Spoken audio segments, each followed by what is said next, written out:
우리가 어떤 어려움을 만날 때 마음을 지키는 일이 매우 중요합니다.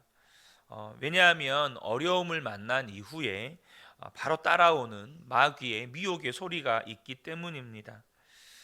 그 어려움에 대한 부정적인 해석, 또 그로 인해서 우리를 더 절망의 구렁텅이로 이끌어가는 마귀의 역사가 있습니다. 예를 들어서 몸이 아프면 우리가 병마가 든다는 표현을 쓰죠. 그러니까 몸이 아프면 마음도 정신도 약해지는 것이죠. 욥이 시련을 당할 때 그 시련 뒤에는 마귀의 역사가 있었습니다. 아내가 자신을 저주하고 떠나고 또 친구들이라고 하는 사람들의 권면이 욥을 더욱더 마음을 어렵게 만들었죠. 이렇게 몸이 아프면 마음이 병들고 또 영적으로도 문제가 생기기 쉽게 되는 것입니다. 그래서 우리가 몸이 아프면 더욱더 말씀을 듣고 주님을 찬양해야 할 필요가 있는 것입니다. 힘들고 어려운 일이 올수록 우리의 마음을 지키는 것이 중요하다는 것입니다. 오늘 보면 시편 25편은 환난을 당한 다윗의 기도입니다. 그래서 이 시편 25편을 보면 환난 중에 다윗이 기록한 시이다 보니까 문맥이 논리적으로 잘 맞지가 않고 했던 말을 또 하고 막 뒤죽박죽인 것을 볼 수 있습니다. 그래서 우리가 위로가 되기도 하죠. 여러분, 우리가 어려운 일을 만날 때 우리가 기도하잖아요. 근데 그 기도의 말을 들어보면 막 말이 뒤죽박죽일 때가 많습니다. 그런데 본문에서는 이 환난을 만난 성도가 그 환난에서 빨리 벗어날 수 있는 길 세 가지를 우리에게 알려줍니다. 첫 번째는 환난 중에 있을 때 주님을 더욱 바라보는 것입니다. 1절을 보겠습니다. 여호와여, 나의 영혼이 주를 우러러 보나이다. 15절에 내 눈이 항상 여호와를 바라봄은 이라고 말씀합니다. 또 21절에 내가 주를 바라보니. 지금 다윗이 계속해서 주님을 바라본다고 고백을 하고 있습니다. 제가 요즘에 우리 성도님들과 함께 계속해서 24시간 주님을 바라보자고 나누고 있습니다. 오늘 이 시편 25편은 지금까지 나눈 시편의 말씀 중에 주님을 바라보자고 하는, 어떻게 보면 직접적으로 주님을 바라보자 하는 권면의 말씀인 것 같습니다. 우리가 어려운 일을 만날수록 사는 길은 주님을 바라보는 것입니다. 살 길처럼 보이는 많은 길들이 있죠. 그런데 그 길은, 성도는 다 죽는 길입니다. 우리가 막상 어려운 일이 닥쳐오고 또 그런 어려운 일이 들려오면 사실 주님을 생각하기가 쉽지가 않습니다. 오히려 물에 빠진 사람 지푸라기 잡는 심정으로 당황해하고 허우적대고 또 갈팡질팡하고 있죠. 여러분, 성도들이 환난을 당해도 주님을 바라보고 주님을 붙잡으면 반드시 살아나옵니다. 인간의 몸을 입으신 예수님도 절망에 빠질 때가 있었습니다. 예수님께서 십자가에서 외치는 소리가 있었죠. 어찌하여 나를 버리시나이까. 주님이 정말로 예수님을 버리셨습니다. 그래서 예수님은 절망 가운데 빠지셨습니다. 그런데 어찌하여 나를 버리시나이까 앞에 주님의 외치는 소리가 있습니다. 바로 나의 하나님, 나의 하나님입니다. 완전한 절망 가운데 예수님이 계시지만 예수님은 여전히 하나님을 나의 하나님이라고 고백하고 있는 것입니다. 하나님이 완전히 나를 버리셨다고 느껴지죠. 상황은 그렇습니다. 환경은 그렇습니다. 그럼에도 하나님은 내 안에서 나와 함께 계시는 하나님이십니다. 예수님께서 겟세마네 동산에서 기도하실 때, 또 십자가에서 달리셨을 때 이 믿음이 환난에서 우리를 살리는 믿음입니다. 욥이 환난의 한복판에서도 주님을 바라봅니다. 욥기 1장 20절 21절을 보면 욥이 일어나 겉옷을 찢고 머리털을 밀고 땅에 엎드려 예배하며 이르되 내가 모태에서 알몸으로 나왔사온즉 또한 알몸이 그리로 돌아가올지라. 주신 이도 여호와시요 거두신 이도 여호와시오니 여호와의 이름이 찬송을 받으실지니이다. 사랑하는 성도 여러분, 욥이 환난의 한복판에서도 주님을 바라봅니다. 그것이 욥이 환난을 벗어나는 가장 빠른 길이었습니다. 사랑하는 성도 여러분, 성도가 환난 당했을 때 환난에서 빠져나오는 가장 빠른 길은 주님을 바라보는 것입니다. 두 번째는 환난을 당했을 때 철저하게 회개하는 것입니다. 7절을 보면 여호와여 내 젊은 시절의 죄와 허물을 기억하지 마시고 주의 인자하심을 따라 주께서 나를 기억하시되 주의 선하심으로 하옵소서. 11절에 여호와여 나의 죄악이 크오니 주의 이름으로 말미암아 사하소서. 지금 다윗은 환난 중에 철저하게 자신의 죄를 용서해 달라는 기도를 하고 있습니다. 환난을 당했을 때 성도가 사는 두 번째 길은 자기 자신을 빨리 살펴보는 것입니다. 주님과의 관계에서 문제가 생긴 것은 없는지, 주님을 바라보지 않고 엉뚱한 곳을 바라보며 살고 있지는 않은지 살펴보아야 한다는 겁니다. 특별히 평소에 죄라고 여기지 못했었는데 이것을 정직하게 주님 앞에서 살펴보면 주님을 바라보지 못하고 주님을 믿는 것이 아니었다는 것이 드러납니다.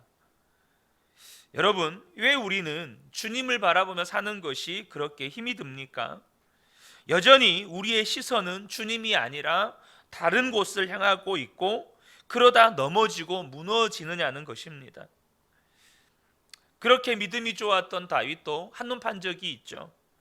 자신의 군사력을 점검해보고 자신의 이 이스라엘 백성들의 수를 계수합니다. 하나님이 하지 말라고 했는데 그렇게 합니다. 또 부하의 아내의 목욕하는 것에 미혹이 되어서 범하지 말아야 할 죄를 범하게 되죠. 믿음의 조상이라고 하는 아브라함도 그랬습니다. 하나님께서 아들 주셔서 큰 민족을 이루겠다고 약속을 주셨는데도 아내 말을 듣고 하갈을 취해서 이스마엘을 낳습니다. 하나님께 물어보지도 않았습니다. 하나님께서 13년 동안 아브라함에게 나타나지를 않으십니다. 여러분, 눈을 다른 곳에 돌리는데 문제가 있었습니다. 여러분에게 어려움은 없습니까? 그러면 지금 여러분이 어디를 바라보고 있는지 한번 살펴보셔야 한다는 겁니다. 특별히 지금 다른 곳을 바라보고 있는데도 그것을 죄라고 여기지 않는 것이 더 문제입니다. 사랑하는 성도 여러분, 하나님의 말씀 앞에서 우리가 정직하게 자신을 비춰볼 수 있어야 한다는 것입니다. 세 번째는 환난 중에 철저하게 순종하는 것입니다. 4절을 보면 여호와여 주의 도를 내게 보이시고 주의 길을 내게 가르치소서. 8절에 여호와는 선하시고 정직하시니 그러므로 그의 도로 죄인들을 교훈하시리로다. 여러분, 환난 당했을 때 살 길이 분명히 있습니다. 그것은 주님이 인도하시는 길입니다. 그 길을 붙잡아야 한다는 것이죠. 사랑하는 성도 여러분, 저와 여러분이 순종만 하며 살겠다고 결단하셔야 합니다. 주님, 제가 다른 곳을 바라보았다면 회개합니다. 이제 순종만 하며 살겠습니다.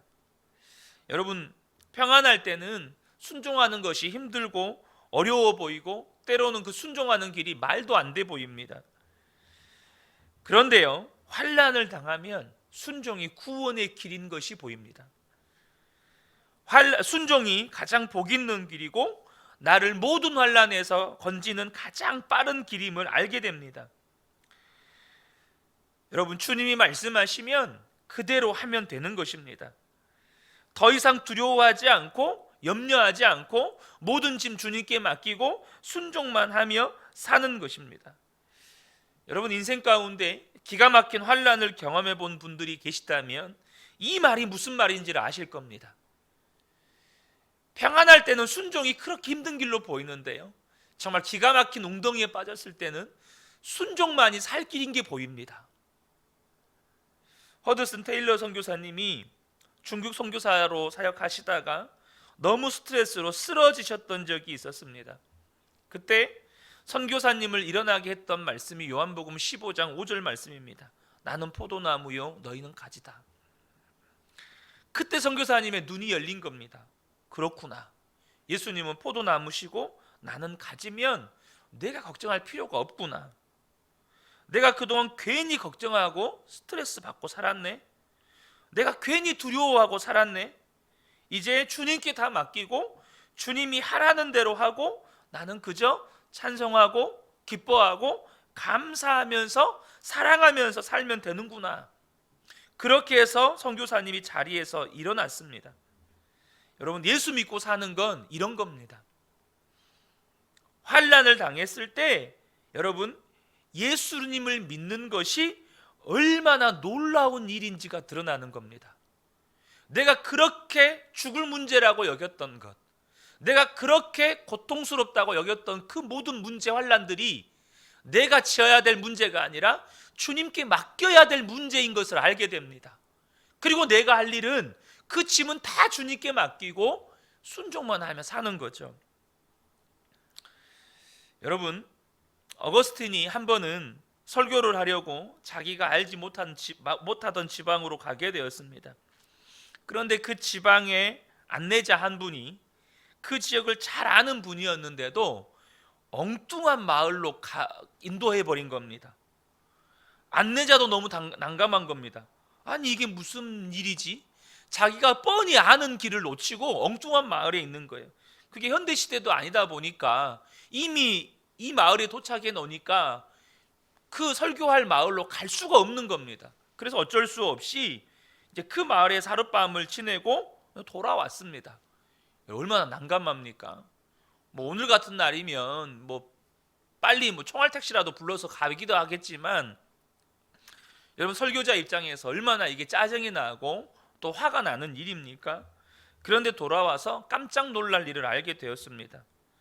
엉뚱한 마을로 간 것 때문에 산 겁니다. 이게 무슨 말이냐면, 사실 어거스틴을 죽이려고 사람들이 그 설교할 마을 길 앞에서, 마을 들어가는 입구에서 매복을 하고 있었던 겁니다. 만약에 설교할 마을로 들어갔으면 그날 어거스틴은 죽는 겁니다. 하나님께서 어거스틴의 생명을 살리시려고 그 길을 잘 아는 안내자의 눈을 흐리셔서 전혀 엉뚱한 마을로 데리고 가게 하신 겁니다. 여러분, 하나님을 진짜로 경외하고 하나님을 진짜로 믿는 사람들은 지금은 당장 죽는 길 같고, 지금은 당장 환난의 길이고, 지금은 당장 망하는 길인 것처럼 보이는데 시간이 지나고 나면 그것이 살 길인 것을 알게 됩니다. 사랑하는 성도 여러분, 예수님만 바라보고 주님께 순종만 하며 살기로 결정했다면 여러분이 지금 되어지는 환난으로 보이는 길을 섣불리 불평하고 화내고 낙심할 이유가 없다는 겁니다. 하나님의 섭리는 정말 기가 막히게 오묘합니다. 이미 하나님은 저와 여러분이 환난에서 살 길을 알고 있습니다. 여러분, 예수님을 믿으면, 예수님을 안 믿은 사람이 예수님을 믿게 되면 십자가 복음이 잘 이해가 안 될 때가 있어요. 아니, 주님의 방법이 이해가 안 될 때가 있습니다. 여러분, 십자가 복음이 뭡니까? 나는 죽고 예수로 사는 겁니다. 살려고 예수 믿었는데 여러분, 죽으라는 말이 이해가 됩니까? 그런데 내가 예수님과 함께 내가 죽지 않으면 주님도 살릴 방법이 없습니다. 주님 그분만이 사는 길인데 내가 주님과 함께 죽었다는 것을 인정하지 않으니까 여전히 내 판단과 내 생각과 내 뜻과 내 계획대로 살겠다고 하니까 내가 앞서면 주님도 지키지 못하시는 겁니다. 주님은 그냥 지켜보실 뿐이에요. 그러나 내가 주님과 함께 죽었다면 모든 판단을 주님께 맡기는 겁니다. 그러면 주님을 모든 환난에서 우리를 건지시는 겁니다.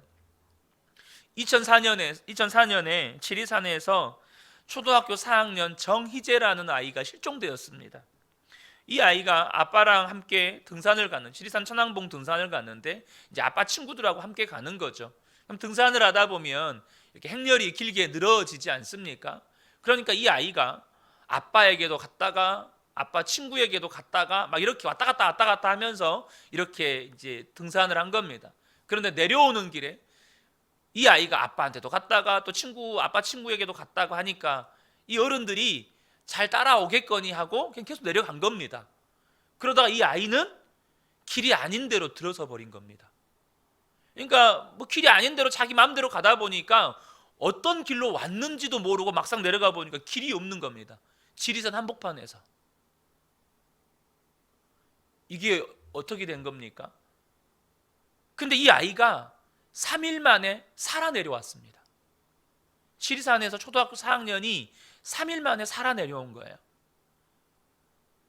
이 구조대가 3일 동안 지리산을 뒤졌는데 못 찾았어요. 근데 이 아이가 살아 내려오게 된 배경이 아빠랑 종종 등산을 가니까 산에 대해서 아빠가 가르쳐 주었던 말들이 생각이 난 거예요. 아빠가 가르쳐 줬던 말들이 생각나는데 이 한국 산에는 이제 맹수가 없어졌다. 맹수가 없다.